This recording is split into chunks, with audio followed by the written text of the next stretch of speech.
के दरियाए सतलुज में पानी की सतह बढ़ते ही नशीबी इलाके ज़ेरे आब आ चुके हैं। सैलाबी पानी से भावल नगर, पाकपतन, लोधरा, जलालपुर समेत मुतादिद अजला के नवाही इलाके मुतासिर हुए हैं। सैकड़ों एकड़ पर खड़ी फसलें तबाह और मकानात मुनहदिम हो गए हैं। ज़िला लोधरा के इलाके हयातवाला की मुतासरा बस्ती जो है वो शदीद मुतासर इस वक्त हुई है और वहाँ पर हमारे नुमाइंदे शहजाद फरीद इस वक्त मौजूद हैं। उन्हीं से सैलाब की तबाहकारियों से मुतालिक मज़ीद तफसीलात जानेंगे। शहजाद फरीद, क्या सूरत हाल देख रहे हैं आप इस बस्ती में और ओवरऑल क्या सिचुएशन है? जी शुक्रिया। सैलाबी पानी जो कि दरिया सतलुज में कई सालों के बाद आया और उसने जो है मुख्तलिफ इलाके जो इसके रूट्स थे, जिसमें पाकपतन, बहावल नगर, लोधरा, इसके अलावा जलालपुर और दीगर कई इलाके जो है वो मुतासर किए हैं। इस वक्त हम मौजूद हैं लोधरा का जो इलाका है, हयातपुर और मुरादपुर और इसके साथ बस्ती उतरा में जो है यहाँ पर हम मौजूद हैं। और यहाँ पर भी सूरत हाल यही है कि कई मकानात जो है वो मुनदिम हो चुके हैं। लोग जो है माल मवेशी लेकर महफूज मकामात पर पहुंचे हैं। और इसके साथ साथ जो अहम बात यह है कि ये 10 रोज से इस वक्त पानी जो है यहाँ पर जो है मुसलसल बढ़ रहा है और पानी मौजूद है। लेकिन उसके बावजूद ये है कि फसलें जो बिलखसूस, जिसमें कपास की फसल है, मकई की फसल है, सब्ज चारे हैं और दीगर कई ऐसी अहम फसलें हैं जो कि यहाँ पर मौजूद है। और कई एकड़ों पर खड़ी हुई फसलें जो है वो इस वक्त ज़ेरे आब आ चुकी हैं और ख़राब हो चुकी हैं। इस हवाले से अगर बात की जाए तो जो हुकूमत की जानिब से जो इंतजामात हैं या मुंतखब नुमाइंदों की जानिब से वो यहाँ पर नज़र नहीं आ रहे और आवाम जो है यहाँ पर शिकवा करती नजर आती है, क्योंकि ना तो कोई इमदादी कैंप लगाया गया है, ना कोई सही, मेडिकल कैंप तशवीशनाक यहाँ पर सूरत हाल मौजूद है। ये ब्यूरो चीफ मुल्तान शहजाद फरीद आप हमें तफसीलात बता रहे थे, आपका शुक्रिया। सैलाब ने जनूबी पंजाब में बड़े पैमाने पर तबाही मचा दी है। बहावलपुर दरियाए सतलुज के सैलाब से मुतासरा इलाकों के मकीन बेघर होने के बाद जिले इंतजामिया की जानिब से कायम करदा रिलीफ कैंप्स में रिहाइश पजीर हैं। सैलाब मुतासरीन हुकूमती सतह पर इमदाद के मुंतजर भी हैं।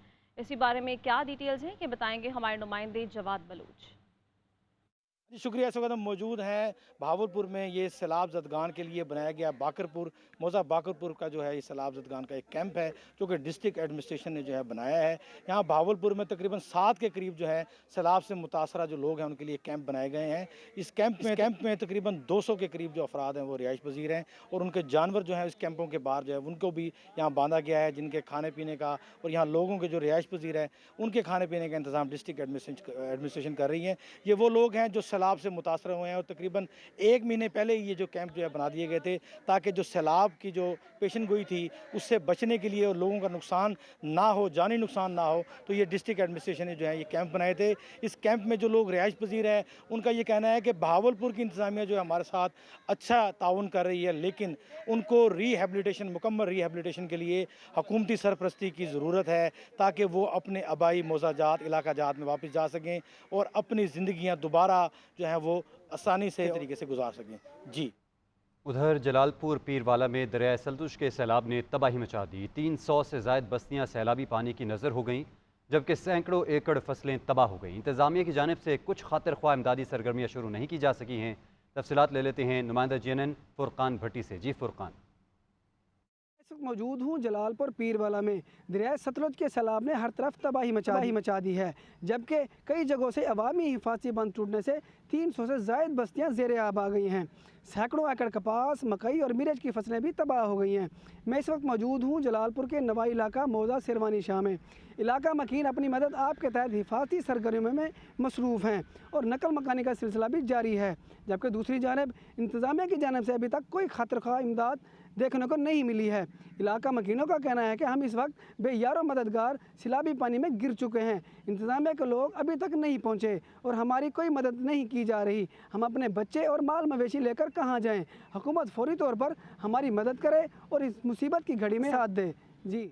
और नाज़रीन, मीठी चीनी की कड़वी कीमत। मुल्क भर में चीनी की कीमत में रोज़ बरोज़ इजाफे का सिलसिला रुक नहीं सका है। फैसलाबाद में चीनी की फ़ी किलो कीमत 190 रुपये से तजावज़ कर चुकी है। होलसेल मार्केट में कीमत 8800 रुपये हो गई है। मज़ीद तफसीलात बताएंगे अब्दुल सबूर। शुक्रिया। चीनी की बढ़ती हुई कीमतों ने शहरियों के दांत खट्टे करके रख दी हैं। पेट्रोलियम मसनूआत की कीमतों में इजाफे के बाद से महंगाई का एक तूफान बरपा है। महंगाई की हालिया लहर के बरस अशियाए खुरनोश की कीमतें आम आदमी की पहुंच से बाहर हो चुकी हैं। आम आदमी अशियाए ज़रूरिया ख़रीदने से भी कासिर हो चुका है। वहीं पर चीनी की कीमतों में आए रोज़ इजाफा देखने में आ रहा है।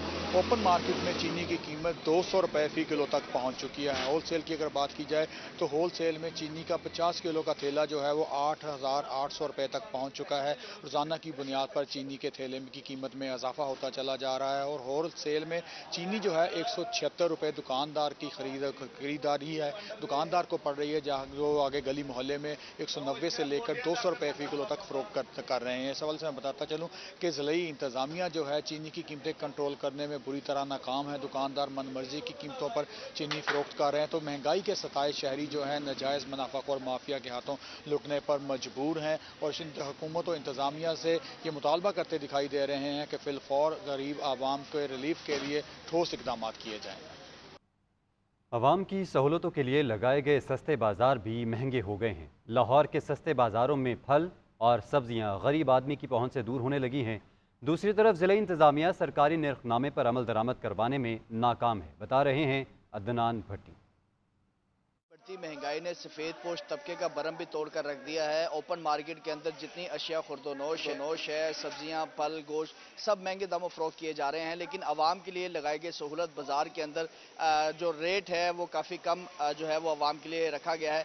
उसकी बड़ी वजह यही है कि ओपन मार्केट के अंदर जो आलू, प्याज, टमाटर और दीगर जो ज़रूरियात ज़िंदगी हैं जब वो महंगी मिलती हैं तो आवाम सहूलत बाजार का रुख करते हैं, लेकिन सहूलत बाजार के अंदर भी अशिया इतनी सस्ती नहीं है। आलू जो है वो 90 रुपये, प्याज 80 रुपये, इसी तरह जो चिकन है वो 556 तक यहाँ पे फ़रोख्त किया जा रहा है, लेकिन जो बाहर फ़ी किलो के हिसाब से मिल रहा है वो 600 रुपये तक फ़रोख्त किया जा रहा है।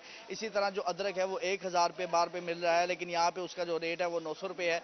इसी तरह तमाम जो चीज़ें हैं, चाहे वो सब्जियां हैं या फल हैं या गोश्त है, उनकी कीमतें जो हैं वो कुछ हद तक सहूलत बाज़ार के अंदर जो हैं वो कम है, ताकि आवाम की जो है वो अपना किचन अच्छे तरीके से चला सके और वो भी अपनी ज़िंदगी जो है वो अच्छी गुजार सकें। जी, नई लहर गरीब आवाम की कमर तोड़ कर रख दी है। पेट्रोलियम मसनूआत की कीमतों में इजाफे के बाद अशिया खुर्दोनोश की कीमतें आवाम की पहुँच से बाहर हो चुकी हैं। इस्लामाबाद में सब्जियां और फल और दीगर अशियाई खुर्दोनोश सब महंगा हो गया है। इसी से मुतालिक मज़ीद तफसीलात बताएंगे नुमाइंदा GNN मोहम्मद उस्मान भट्ट। आज ही बिल्कुल हालिया दिनों में जो पेट्रोलियम मसनूआत की कीमतों में इजाफा हुआ है, उसके बाद देखा गया है कि जो अशिया खुर्दोनोश की कीमतें हैं वो आसमान से बातें करने लगी हैं और गरीब के लिए एक वक्त की रोटी खाना भी जो है वो मुश्किल हो चुका है।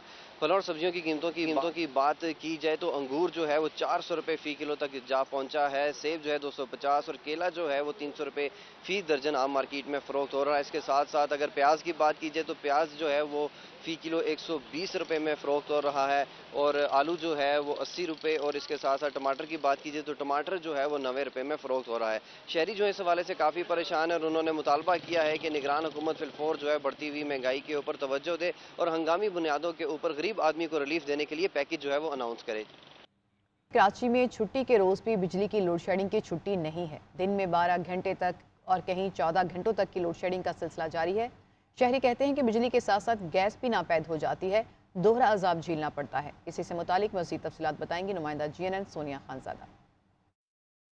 जी शुक्रिया। इस वक्त आपको बताएंगे कि इलेक्ट्रिक के सितम जारी हैं और शहर में तकरीबन 12 घंटे की लोड शेडिंग मामूल बन चुकी है। दिन हो रात हो कोई भी जो वक्त है उसमें लाइट होती नहीं है। अगर 2 घंटे की लाइट है तो 2 घंटे के लिए फिर चली जाती है, जिसकी वजह से शहरियों को बहुत ज़्यादा मुश्किल का सामना करना पड़ रहा है। घरेलू जो ख़वातीन हैं उन्हें भी बहुत ज़्यादा मुश्किल का सामना करना पड़ रहा है, क्योंकि जब लाइट जा रही है उसी के साथ गैस भी जो है वो बिल्डिंग्स में मौजूद नहीं है। घरों में लोगों को बहुत ज़्यादा मुश्किल का सामना करना पड़ रहा है, खाना नहीं बना पा रहे हैं क्योंकि गैस मौजूद नहीं होता। लाइट के पहले ही सितम जारी थे और अब लोगों का ये भी कहना है कि बहुत सारे इलाकों में ये शिकायत भी मौसूल हो रही है कि जिस टाइम पे लाइट होती है उस टाइम पे पानी जो है वो आता नहीं है और जब पानी आता है तो लाइट मौजूद नहीं होती। तो ना गैस है, ना लाइट है, ना पानी है। लोग बहुत ज़्यादा बुनियादी ज़रूरियात के लिए जो है वो हमें यहाँ पर तरसते हुए दिखाई दे रहे हैं और शहर के कोई एक ऐसा इलाका नहीं है जहाँ लोड शेडिंग नहीं हो रही है, जबकि मुस्तस्ना इलाकों में भी हम देख रहे हैं कि 1-1 घंटे की लोड शेडिंग है। जी और नाज़रीन, मेट्रोपॉलिटन मुलाजमीन के एहतजाज के सबब कोयटा शहर कचरे के ढेर में तब्दील हो गया है। शहर के बेशतर सड़कों पर सफाई ना होने की वजह से अबतर सूरत हाल है। मशीन रोड और नवाही इलाकों में 2 हफ्ते से कचरा नहीं उठाया गया। इसी बारे में डिटेल्स क्या हैं ये बताएंगी खतीजा काकड़। जी शुक्रिया। मेट्रोपॉलिटन मुलाजमीन के एहतजाज के सबब कोयटा शहर कचरे के ढेर में तब्दील हो गया है। शहर की बेशतर सड़कों पर सफाई की अबतर सूरत हाल है। इस वक्त मैं मौजूद हूँ कोयटा मशीन रोड पर, जो कि शहर का वस्ती इलाका है। ये सड़क जो है यहाँ पर काफ़ी जो है कचरा पड़ा हुआ है, जिसकी वजह से लोगों को आने जाने में काफ़ी दिक्कत होती है। यहाँ पर इलाका मकीनों से बात हुई तो उनका ये कहना है कि गुज़िश्ता 2 हफ्तों से जो है यहाँ पर कचरा पड़ा हुआ है। कचरे के ढेर से शदीद ताफुन उठ रहा है, जिसकी वजह से लोगों को यहाँ पर गुजरना महाल हो चुका है। इस हवाले से हमारे शहरियों से बात हुई तो इनका ये कहना था कि हुकूमत जो है मेट्रोपॉलिटन के निज़ाम को बेहतर करे और यहाँ पर सफाई के निज़ाम को बेहतर बनाए, ताकि इन्हें भी सुख का सांस मुयसर आ सके। इस हवाले से हमारे शहरियों से बात हुई तो उनका ये कहना था कि हुकूमत जो है मेट्रोपॉलिटन के निज़ाम को बेहतर करे और यहाँ पर सफाई की जो सूरत हाल है उसको बेहतर बनाए, ताकि इनकी परेशानी कम हो सके। जी, इस्लामाबाद के शहरियों ने संडे को फंडे बनाने के लिए नाश्ता पॉइंट्स का रुख कर लिया है। शहरी पाए, चने, हलवा पूरी, लस्सी से नाश्ते का मज़ा दोबाला करने में मसरूफ़ हैं। शहरियों का कहना है कि छुट्टी के रोज़ तो घर से बाहर ही नाश्ते का मज़ा आता है। सबीन शहबाज से मज़ीद जान लेते हैं। जी सबीन। जी बिल्कुल, देखिए छुट्टी का रोज़ और इस्लामाबाद के शहरी जो हैं वो घरों में नाश्ता करें, ऐसा कैसे मुमकिन है। इस्लामाबाद के शहरों ने छुट्टी का फ़ायदा उठाते हुए जो है वो फूड स्ट्रीट का रुख किया। मैं इस वक्त मेलोडी फूड स्ट्रीट में मौजूद हूँ। यहाँ पर शहरी दोस्तों के हमरा जो है मौजूद है, फैमिलीज़ के हमरा मौजूद है। और इस्लामाबाद के शहरों के हवाले से एक मिथ है कि इस्लामाबाद के जो शहरी हैं या जो इस्लामाबाद के लोग हैं वो हेल्दी नाश्ता जो है उसको प्रेफर करते हैं, ब्रेड लेते हैं या अंडे और बटर जैम जो है उससे नाश्ता खाली करते हैं। लेकिन जो मिथ है उसको शहरी यहाँ पर तोड़ते हुए नज़र आ रहे हैं। शहरी यहाँ पर है वो हलवा पूरी इंजॉय करते हुए नजर आ रहे हैं। पाए और चने जो है उसके साथ नान के साथ जो है नाश्ता करते हुए शहरी नजर आए। कहीं जो है वो चाय चल रही है, कहीं शहरी जो है वो लस्सी इंजॉय कर रहे हैं। जो मर्द हजरात है वो कह रही है कि ख़वातीन पूरा हफ्ता नाश्ता घरों में ही बनाती हैं, तो छुट्टी का जो दिन होता है ये होता है कि ख़वातीन को भी जो है वो एक तरह से रेस्ट दिया जाता है। और मार्केट्स में जो है वो आज सुबह सुबह इसलिए आए हैं नाश्ते के लिए ताकि ख़वातीन को जो है वो रेस्ट दे सके और छुट्टी को जो है वो भरपूर तरीके से इंजॉय सके। तमाम ख़वातीन ये कह रही हैं कि पूरा हफ्ता जो है वो नाश्ता बनाते हैं, सुबह सुबह उठते नाश्ता बनाते हैं और आज छुट्टी का दिन है, बाहर नाश्ता करके आके जो दिल्ली सुकून मिलता है, जो जानी सुकून मिलता है, वो जो है बयान है।